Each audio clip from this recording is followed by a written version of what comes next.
Slovenski jezik pozna dve neosebni glagolski obliki. Zakaj rečemo, da sta neosebni?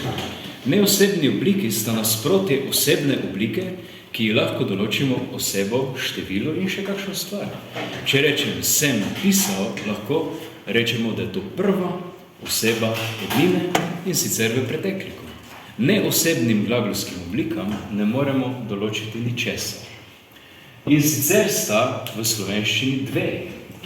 Ena se imenuje nedoločnik in jo prepoznamo po končnicah ti in či. Primer je recimo pisati, kazati, peči, reči, teči. Druga je pa namenilnik in že kot ime pove, ki prihaja iz besede namen, namenilnik, jo uporabimo takrat, ko nekam gremo, da bi nekaj opravili. Torej imamo nek namen. Tale pa ima malenkost drugačne končnice t in č.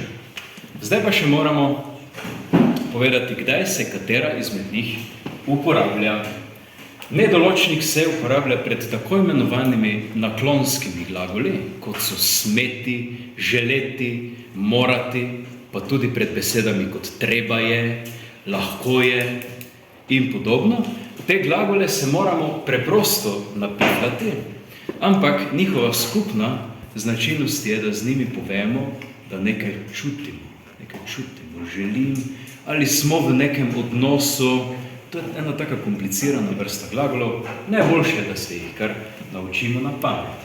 Torej, če rečem, želim si jesti sladoled in je želim si naklonski glagol, moram zraven njega uporabiti nedoločnik. Druga vrsta je namenilnik, kot sem rekel, prihaja iz besede namen. In ko uporabljamo namenilnik, mora biti zraven vedno glagol premikanja. Glagol, ki pomeni neko premikanje. Grem, pojdem, skočim, pa če grem z letalom, tudi letim ali peljem se, kupiti zdravilo, izposoditi si kolo, vrniti knjigo in v tem primeru moramo vedno uporabiti namenilnik, ki ima končnico t in č. Znan pripomoček za pomnjenje nedoločnika in namenilnika je ptič. Pa se vprašate, zakaj? Pred 150 leti je beseda tič pomenila enako kot ptič. Danes zveni malo čudno. Ampak vseeno mi lahko nekemu ptičku napišemo končnico za nedoločnik,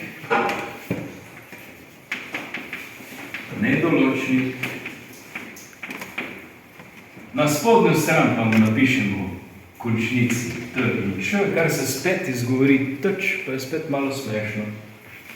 In je končnica za namenilnik.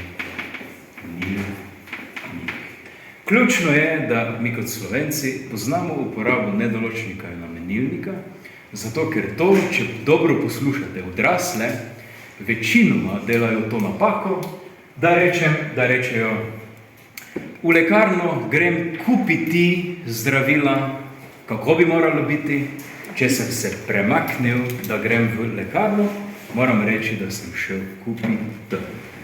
Po drugi strani pa krajšajo besedo in rečejo, želim si jest sladoled, kar je spet narobe, ampak tukaj so oni nedoločniki, bi moral biti v bistvu skrajšani in je to spet druga napaka.